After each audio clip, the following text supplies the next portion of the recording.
es que cuando hablamos de la caída del cartel de Medellín, todo terminó con un tejado, un descalzo de calcetines azules y un disparo en la oreja. Piensas en Pablo Escobar muriendo entre tejas y asumes que ahí se cerró la historia. Pero alrededor del patrón había otra estructura, una más letal, más anónima, más fría, el ejército personal de gatilleros que sostuvo el imperio durante 15 años. Esta es la historia de cómo murieron los pistoleros más letales del cartel de Medellín, y lo que descubrirás cambia la lectura entera de aquella guerra. Porque uno de ellos no cayó en un tiroteo, ni en una cárcel, ni en una entrega. Uno fue señalado, 30 años después, de haber entregado al propio Escobar a cambio de seguir respirando. Su historia es la última de este video, y es la que explica por qué nadie del primer círculo del patrón sobrevivió. John Jairo Arias Tascón, alias Pinina. Antes que Popeye, antes que Tyson, antes que cualquier nombre que las series hayan hecho famoso, estuvo él. Pinina nació en abril de 1961 en el barrio Lovaina de Medellín, hijo de una familia de pocos recursos económicos, y a los 12 años ya robaba en las calles del centro. A los 14 era pandillero reconocido en su comuna. A los 15 apretaba el gatillo por encargo. Le pusieron Pinina por su parecido físico con un personaje interpretado por Andrea del Boca en una telenovela argentina de los años 70 llamada Papá Corazón, y el apodo infantil se le quedó pegado al resto de su vida criminal. Eso ya dice algo de cómo funcionaba el Medellín de aquella época, donde un mote de televisión se imponía sobre cualquier nombre real con tal facilidad. Pablo Escobar lo reclutó muy joven y lo convirtió en su sombra operativa. Pinina llegó a ser considerado el quinto hombre en importancia dentro de la jerarquía del cartel y el jefe militar absoluto del aparato de pistoleros urbanos. Entre 1984 y 1990, prácticamente cada acto de terror urbano que sacudió Colombia pasó por sus manos. El homicidio del ministro de Justicia Rodrigo Lara Bonilla en abril de 1984. El atentado contra el edificio del DAS en diciembre del 89, que dejó más de 60 víctimas mortales y casi un edificio entero arrancado de su esquina en el centro de Bogotá. La cacería implacable de uniformados en Medellín, donde el cartel pagaba alrededor de 2 millones de pesos por cada agente de policía eliminado. Pinina no apretaba todos los gatillos, pero firmaba absolutamente todas las órdenes operativas. Su prestigio dentro de la organización era tal que Victoria Henao, la viuda del patrón, escribió años después en su libro autobiográfico que Pablo lo apreciaba como a pocos hombres en su vida. Lo describía como uno de los más leales que había tenido a su servicio, siempre dispuesto a acompañarlo a cualquier hora del día. Pinina era el primero al que llamaban cuando había que limpiar un problema y el último al que se le exigían explicaciones detalladas. Vivía en El Poblado, el barrio acomodado del sur de Medellín, en un apartamento de tercer piso con su mujer joven y una bebé recién nacida de 6 meses. Una vida de fachada burguesa montada sobre cifras de homicidios imposibles de contabilizar siquiera por aproximación. La cuenta atrás del patrón empezó a correr el día exacto en que él dejó de mirar por encima del hombro. El 14 de junio de 1990, una unidad élite de la Policía Nacional allanó su apartamento del barrio El Poblado a primera hora de la tarde. Pinina dormía la siesta con su mujer y su hija pequeña al lado. No se entregó cuando los oyó entrar. Saltó por la ventana del tercer piso, intentando escapar por el patio interior del edificio, se rompió el tobillo derecho en la caída, se fracturó el brazo, se abrió la cabeza contra el pavimento del sótano. Aún así, llegó arrastrándose hasta el estacionamiento del edificio, buscando su coche para huir. Allí lo esperaba otro cordón de uniformados que cubría todo el perímetro exterior. Volvió a arrastrarse hasta el primer piso del edificio, ya sin fuerzas, dejando un rastro visible de sangre en cada escalón. Cuando los agentes le dieron la voz de alto, sacó la pistola con la mano sana, vació el cargador completo y los policías respondieron llenándolo de plomo en cuestión de segundos. Tenía 29 años recién cumplidos. Sin Pinina, Escobar nunca volvió a ser el mismo capo, como si le hubieran arrancado un órgano vital. Si Pinina cayó como un boxeador que se niega a tocar la lona, el siguiente jefe militar eligió otra forma de morir. Igual de violenta, pero mucho más cinematográfica en sus detalles finales. Mario Alberto Castaño Molina, alias El Chopo. Antes de ser temido como el rey de los bandidos, Mario Castaño era camarero en un hotel del centro de Medellín. Servía cafés a los clientes habituales, recogía propinas pequeñas, llevaba bandejas pesadas por escaleras estrechas. Lo apodaban entonces el tartamudo por su forma vacilante de hablar, un mote que terminó costándole la vida a 2 hombres del barrio, porque los eliminó a sangre fría por habérselo dicho en la cara delante de testigos. Pablo Escobar coincidió con él en aquel hotel a finales de los años 70. Vio en sus ojos algo que reconoció de inmediato como suyo, y se lo llevó del salón al ala armada del cartel. Le cambió el apodo. Le puso Chopo, que en las comunas significa fusil. Le dio una organización entera para que la moviera a punta de miedo permanente. A la muerte de Pinina en junio de 1990 y poco después de la caída de Tyson 2 años más tarde, el Chopo se convirtió en el último jefe militar del cartel. Heredó una estructura herida, vaciada por los operativos del bloque de búsqueda, y la convirtió en una máquina suicida sin retorno. Entre agosto de 1992 y marzo de 1993, ordenó y coordinó la última gran ofensiva terrorista contra el Estado colombiano, dejando alrededor de 200 víctimas mortales entre civiles y uniformados en ciudades distintas del país. Coches bomba en Bogotá, coches bomba en Medellín, coches bomba en Barrancabermeja. Homicidios selectivos de policías ejecutados a destajo en cada esquina antioqueña. Una ofensiva pensada para arrodillar al gobierno antes de que el gobierno arrodillase definitivamente al patrón en su escondite. Dentro del cartel se le respetaba porque mataba por sospecha, sin esperar pruebas y sin pedir permiso a nadie. Era brutal, sádico, sanguinario y carecía de cualquier límite moral identificable. Era además consumidor empedernido de sustancias ilegales y mantenía un humor amargado permanente que asustaba incluso a sus propios subordinados directos. Se autoproclamaba dentro del cartel como el Pablo Escobar de la calle, y el propio Escobar le concedió un título informal que ningún otro pistolero recibió jamás durante toda la historia de la organización: el rey de los bandidos. Por su cabeza, el gobierno colombiano llegó a ofrecer 100 millones de pesos colombianos de la época, una cifra que en su momento equivalía aproximadamente a $250.000 estadounidenses. Su muerte llegaría a través de una agenda telefónica perdida en una mesa. El 22 de julio de 1992, tras la fuga de Escobar de la prisión mansión de la Catedral, las autoridades incautaron una libreta personal del patrón con líneas telefónicas activas anotadas a mano. 3 de esas líneas quedaron bajo vigilancia electrónica permanente del bloque de búsqueda durante meses enteros. Una de ellas llevaba directamente al apartamento donde dormía el Chopo en el piso 20 del edificio Bancoquia de Medellín. El 19 de marzo de 1993, 4 agentes de élite lograron forzar la puerta del apartamento con tal sigilo profesional que él no se dio cuenta hasta que ya estaban dentro de la habitación. Salió disparando con una pistola 9 milímetros desde la cama, semidesnudo, llevando solo un pantalón vaquero azul y zapatos negros. Vació el cargador entero contra las paredes. Ninguna bala alcanzó a los policías que cubrían los ángulos. 48 proyectiles entraron en su cuerpo en cuestión de segundos.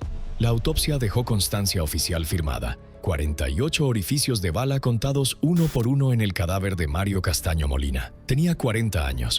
Con él se desplomó el último aparato militar serio del cartel y comenzó la cuenta atrás definitiva para el propio Escobar. Hasta ahora hemos visto a los jefes militares del cartel cayendo a balazos en sus propios escondites residenciales. El siguiente nombre es distinto. Murió por las mismas reglas que él mismo había escrito. Brances Alexander Muñoz Mosquera, alias Tyson. Nació en 1960 en una familia descomunal.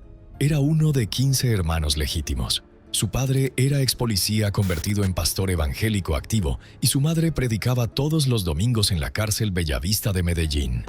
Una casa donde se rezaba 2 veces al día con Biblia abierta sobre la mesa del comedor y donde aún así salieron al menos 3 pistoleros profesionales. Brances fue ladrón de poca monta hasta que el cartel lo absorbió a finales de los años 70. Le pusieron Tyson por su parecido físico con el boxeador estadounidense Mike Tyson y porque pegaba como él. La diferencia es que sus golpes mataban a la primera. Se convirtió en el brazo derecho de Pinina dentro del aparato militar y ascendió rápidamente dentro del organigrama del cartel. Cuando Pinina cayó en junio de 1990, Tyson asumió un papel central junto a El Chopo y los hermanos Prisco en la coordinación del ala terrorista del cartel. Las autoridades colombianas le atribuyeron entre 500 y 700 homicidios, una cifra prácticamente imposible de procesar para una sola persona en menos de una década de actividad criminal. Coches bomba contra el cartel de Cali, atentados contra Pacho Herrera y José Santa Cruz Londoño, cacería sistemática de oficiales de policía en Medellín, con esa recompensa fija de 2 millones de pesos por placa quemada. Tyson firmaba, pagaba y a veces apretaba el gatillo personalmente. Su hermano menor, Dandeni, alias La Kika, trabajaba bajo su sombra directa y se convirtió con el tiempo en otro de los pistoleros más temidos del cartel. Otro hermano más, Emilio Alberto Muñoz Mosquera, también acabó eliminado en Bogotá años después, en mayo de 2021, en un homicidio que la prensa colombiana cubrió con la frase «sicario luciendo tapabocas del payaso asesino acabó con un abuelo de 63 años». 3 hijos de la misma casa cristiana, 3 trayectorias criminales paralelas, 3 finales prematuros. La familia Muñoz Mosquera resume, mejor que cualquier estadística oficial, lo que el cartel hizo con los barrios pobres de Medellín durante 15 años seguidos. Una hemorragia silenciosa que entró en las casas humildes y se llevó generaciones enteras sin pedir permiso a nadie. El final de Tyson llegó el 28 de octubre de 1992. Un comando especial del cuerpo élite de la policía, enviado expresamente desde Bogotá tras una llamada anónima al teléfono oficial de denuncias del gobierno nacional, rodeó la casa donde se escondía en el barrio Malibú de Medellín. 2 cargas de dinamita reventaron la entrada principal del inmueble desde el exterior. Tyson, que dormía dentro, intentó huir corriendo y disparando hacia la calle. No llegó a alcanzar la calle nunca. Cayó abatido en el operativo el mismo día, a pocos metros de la salida trasera. Tenía 32 años cumplidos. Su cadáver lo recogió esa misma mañana una de sus hermanas, acompañada por un funcionario de la Fiscalía Seccional, y lo enterraron por la tarde en el mausoleo familiar del cementerio de San Pedro de Medellín. Una velocidad funeraria que dice más que cualquier oración rezada. Quien vive por la dinamita casi siempre muere por la dinamita. De los 3 hermanos Muñoz Mosquera que sirvieron al cartel directamente, solo La Kika sigue respirando.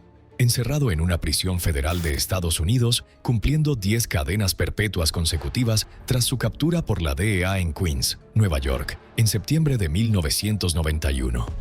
Lleva pasados más de 15 años en aislamiento total, sin contacto normal con otros reclusos, y sus abogados intentan apelar la condena alegando testimonios falsos en el juicio original de 1994. Pero ese no es el caso que cierra este vídeo. Antes hay que entender a los que pactaron, sobrevivieron y se convirtieron en otra cosa completamente distinta a lo que fueron. Luis Carlos Aguilar Gallego, alias El Mugre. Nació el 2 de octubre de 1950 en La Estrella, un municipio pequeño al sur del Valle de Aburrá, que durante los años 80 exportó pistoleros al cartel como otras regiones exportan café. El Mugre llegó a ser uno de los 5 lugartenientes más cercanos a Escobar, y, según el propio Popeye, lo describió años después en una entrevista publicada por El Tiempo, el más letal de todos sin discusión posible. La frase la dijo el sicario más mediático de Colombia, así que tiene su peso específico medido. Abstemio total, religioso de fondo familiar, hijo de un padre eliminado a tiros en su juventud y de un hermano desaparecido por la violencia urbana de los 70. Un perfil que el cartel encontraba como un guante de su talla exacta. Su función dentro de la organización era doble y muy específica desde el principio. Por un lado, pagaba directamente a los pistoleros que trabajaban para el cartel. Los viernes aparecía puntualmente en una esquina previamente acordada con una bolsa de basura negra llena de billetes y repartía sueldo a sueldo, uno por uno, a la mano de obra que sicareaba para Escobar en las comunas del nororiente. Por otro lado, participaba en las operaciones más delicadas de la organización. El homicidio del Procurador General de la Nación, Carlos Mauro Hoyos, en enero de 1988, lleva su firma operativa. El atentado al avión de Avianca en noviembre de 1989, donde fallecieron 110 personas, también lo señala como uno de los responsables logísticos directos del envío. La bomba contra el edificio del DAS, idem. 3 atentados que cambiaron la historia institucional colombiana tienen sus huellas alrededor. El Mugre se entregó a la justicia el 16 de octubre de 1992, durante la fase de sometimientos negociados por el cartel tras la fuga de Escobar de la Catedral. Fue recluido en la cárcel de Itagüí junto a otros 7 pistoleros de confianza del patrón. Cumplió condena por tráfico de sustancias ilegales, concierto para delinquir y enriquecimiento ilícito, los delitos que la justicia colombiana logró probarle judicialmente. Salió libre en 2001, después de 9 años de prisión efectiva contados. Y ahí, en lugar de regresar al negocio criminal o caer eliminado en una vendetta como casi todos sus colegas de generación, hizo algo que nadie en Medellín esperaba ni se atrevía a predecir.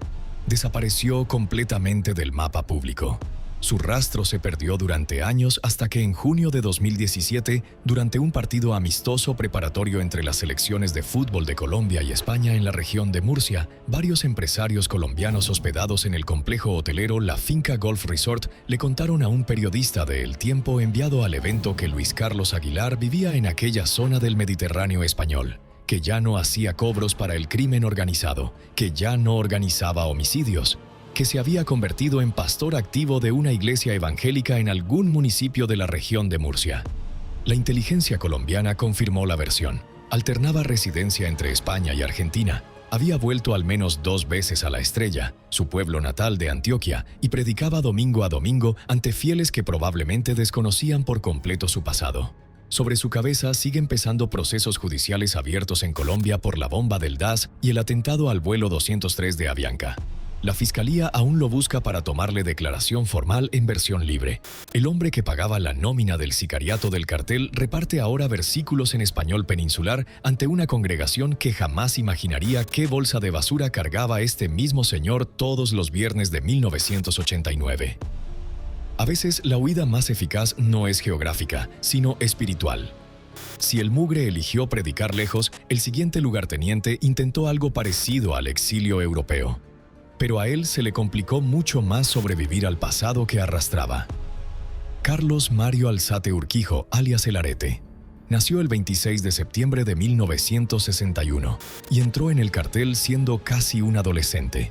Fue yerno de Roberto Escobar, alias El Osito, el hermano mayor del patrón, lo que le abrió las puertas del círculo más íntimo de la familia Escobar Gaviria. Una posición que no se ganaba con méritos criminales acumulados, sino con sangre familiar y matrimonio estratégico. Lo apodaron El Arete por una particularidad estética que llevaba colgada en la oreja, y bajo ese alias dirigió su propia subestructura de pistoleros en el barrio Buenos Aires de Medellín. Los historiadores del crimen organizado colombiano lo ubican entre los hombres más sanguinarios del cartel, con un registro estimado de más de 300 homicidios encima. Su especialidad técnica era la dinamita.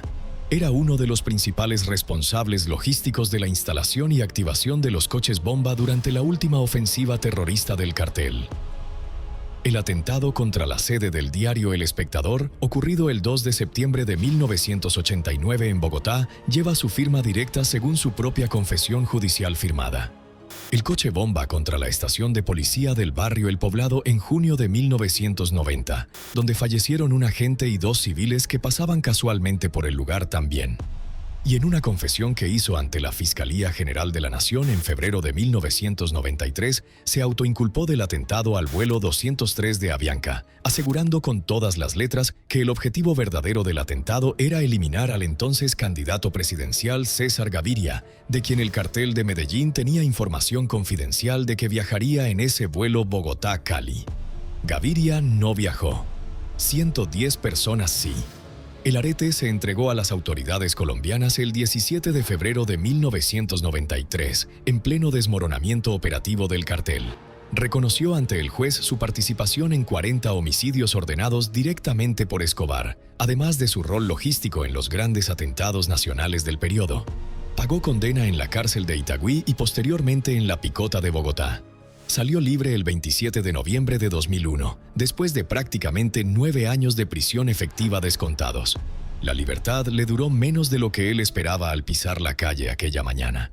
Apenas saliendo del establecimiento de reclusión, 2 pistoleros lo emboscaron en la propia salida del recinto y le pegaron 2 tiros casi a quemarropa. Sobrevivió milagrosamente al atentado. Pero quedó claro de inmediato que las viejas cuentas del cartel no se cerraban con una sentencia judicial firmada por un juez con sello oficial. Las cuentas del cartel se cerraban con un cargador vaciado. El Estado colombiano decidió entonces ofrecerle protección oficial. Le otorgaron una identidad nueva con papeles legales válidos y lo enviaron al exilio europeo. El destino elegido fue Barcelona, España. Lleva más de 2 décadas viviendo allí bajo nombre falso, en una ciudad cuyo idioma probablemente nunca pronunció antes de aterrizar en el aeropuerto de El Prat. La Fiscalía colombiana sigue tratando de establecer su dirección exacta para que responda judicialmente por su papel en la bomba del avión de Avianca. El hombre que ponía las cargas explosivas en las calles de Medellín pasa ahora desapercibido por las del Eixample barcelonés. Quien manda en las sombras dura más, hasta que un día empieza a durar a la fuerza. Antes de llegar al último de la lista, hay una historia que muchos creen conocer y muy pocos conocen completa de verdad. La del pistolero más mediático de todos los tiempos, John Jairo Velázquez Vázquez, alias Popeye. Nació el 15 de abril de 1962 en Yarumal, Antioquia. Llegó al cartel introducido personalmente por Pinina, lo que ya le concedió desde el primer día una posición privilegiada dentro de la jerarquía sicarial. Se convirtió en uno de los guardaespaldas personales de Escobar y en jefe operativo de su brazo armado, autodenominado Los Extraditables. Confesó en vida ser responsable directo de unos 300 homicidios cometidos con sus propias manos y autor intelectual o coordinador de aproximadamente 3.000 más, según sus propias cuentas detalladas hechas ante cámaras, una cifra que él repetía con un orgullo macabro que escandalizó a Colombia durante décadas enteras de fenómeno mediático. Participó en el homicidio del candidato presidencial Luis Carlos Galán en agosto de 1989. El magnicidio que cambió la política colombiana durante una generación entera. Coordinó logísticamente el atentado al vuelo 203 de Avianca 3 meses después.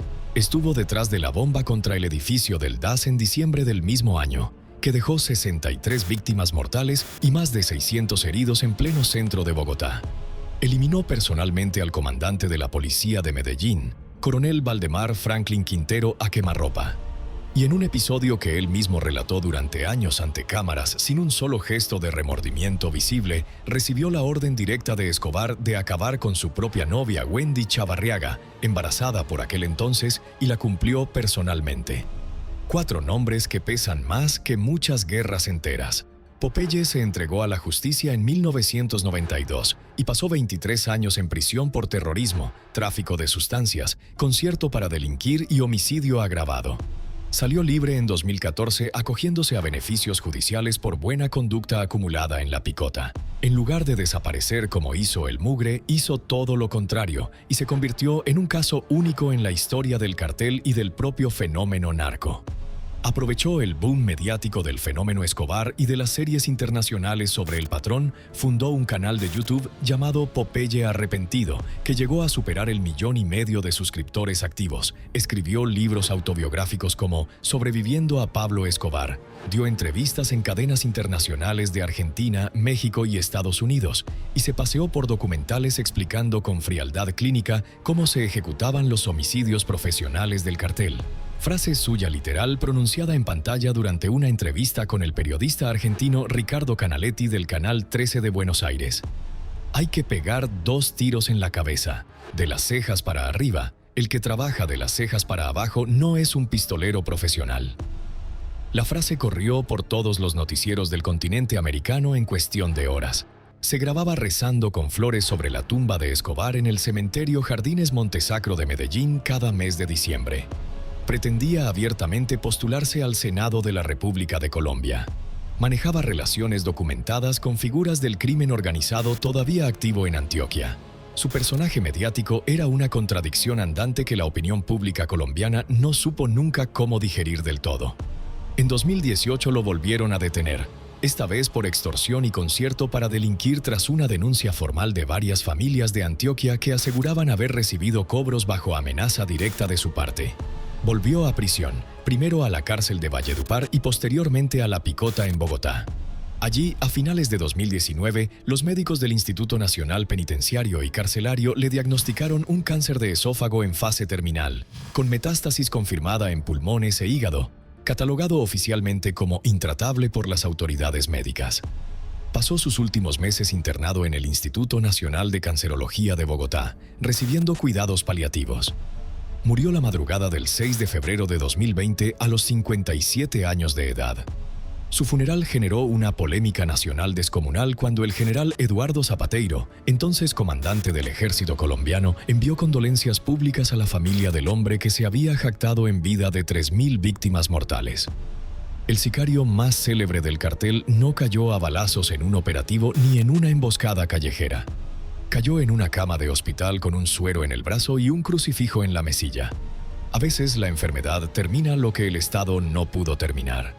Y ahora llegamos al último de esta lista, al que dejamos para el final por una razón muy concreta que se va a aclarar en los próximos minutos de relato. Álvaro de Jesús Agudelo, alias El Limón.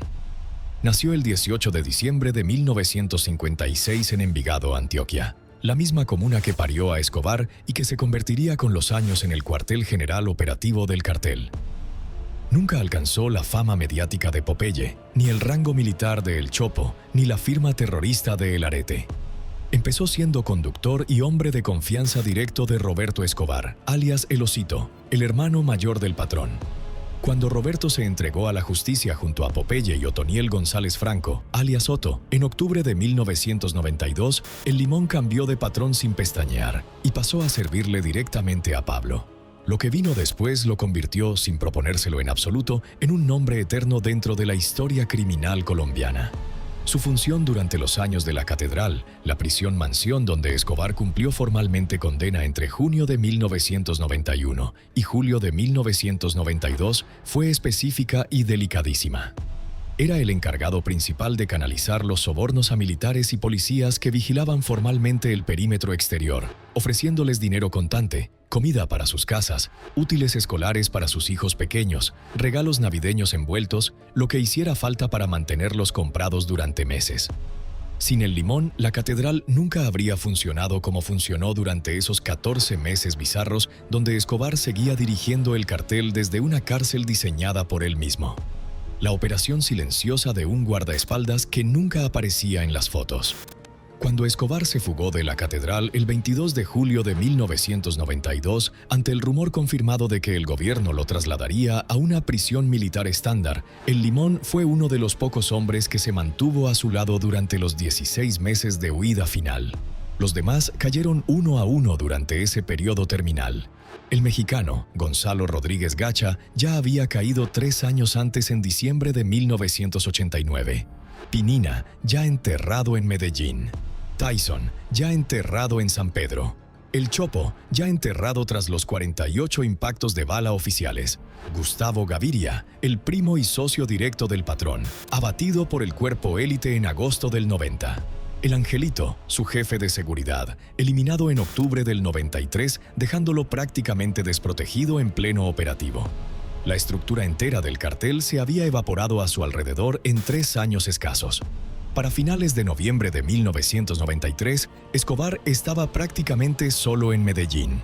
Le quedaba El Limón.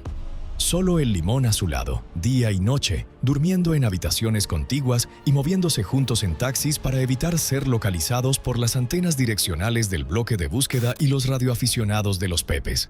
Su propia madre, doña Hermilda Gaviria de Escobar, llegó a visitarlo el pino de diciembre de 1993, con una tarta de cumpleaños envuelta para su hijo, que cumplía 44 años. Lo dejó quejándose de una acidez persistente que lo perseguía desde hacía semanas, y se fue antes del amanecer del día siguiente sin saber nada. Fue la última vez que la mujer vio a su hijo con vida y en pie. La tarde del 2 de diciembre, en una casa de clase media del barrio Los Olivos de Medellín, Escobar acababa de almorzar un plato de espaguetis preparado en la cocina. Se había quitado los zapatos para descansar y solo llevaba unos calcetines azules de algodón. Llamaba por teléfono a su hijo Juan Pablo, intentando establecer la salida del país de su familia como condición negociada para una posible rendición, cuando empezó a escuchar movimientos extraños en la calle del frente. Le dijo a Juan Pablo por la línea, palabras textuales registradas en transcripción: «Espérate, oigo algunos movimientos raros allá afuera». El Limón se asomó a la ventana del segundo piso, vio a los hombres del bloque de búsqueda acercándose por el frente de la casa con chalecos y fusiles y eligió en cuestión de segundos. salió a la calle disparando con una pistola 9 milímetros para intentar distraer al comando uniformado y darle tiempo al patrón de huir por la parte trasera por los tejados de las casas vecinas del callejón. La maniobra duró segundos contados. El Limón cayó abatido en el antejardín de la casa, fulminado por las ráfagas concentradas del bloque de búsqueda, mientras Escobar saltaba por una ventana del segundo piso al tejado de barro de la casa contigua, con la pistola en una mano y un radio Motorola en la otra. Allí lo esperaban 2 hombres del bloque cubriendo posición. Allí terminó el mito del patrón. 3 balazos, uno en la oreja derecha que selló todo. Hasta aquí, la versión oficial conocida durante 30 años por toda Colombia. El Limón murió como el último guardaespaldas leal del patrón, dándolo todo en una distracción suicida, sacrificándose voluntariamente por el jefe que lo había sacado de conducir carros para convertirlo en mano derecha de confianza. La canción popular que circuló durante años en Medellín, Me matan, Limón, lo retrató como ese aliado fiel entre tanto traidor visible. Fue enterrado en el mismo cementerio Jardines Montesacro de Medellín, donde reposa Escobar, a pocos metros exactos de la tumba del patrón. La leyenda quedó cerrada con cinta y lazo dorado. Pero en diciembre de 2023, un sobreviviente directo del cartel rompió el silencio en una entrevista publicada por Infobae Colombia, que sacudió a los historiadores del narcotráfico latinoamericano.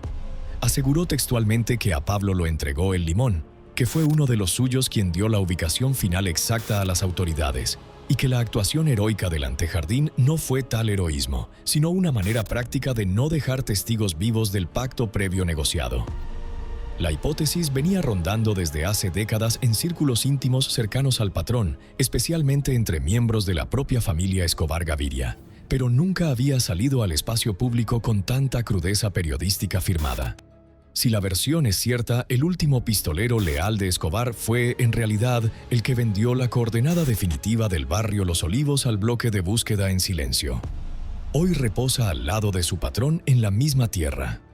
En el mismo cementerio Montesacro, bajo lápidas que los turistas que peregrinan a Medellín fotografían cada semana sin saber del todo qué están fotografiando realmente. Una imagen final que cierra todo el ciclo del cartel de Medellín en un solo plano cementerial. Víctima y verdugo, jefe y empleado, traicionado y traidor, durmiendo a metros de distancia bajo la misma piedra de mármol antioqueño. La duda eterna instalada encima de los 2 cadáveres. El último guardaespaldas leal del cartel pudo ser también el último traidor del cartel. 7 pistoleros que mantuvieron en pie el imperio del patrón durante 15 años seguidos, 7 formas distintas de salir de la misma guerra criminal.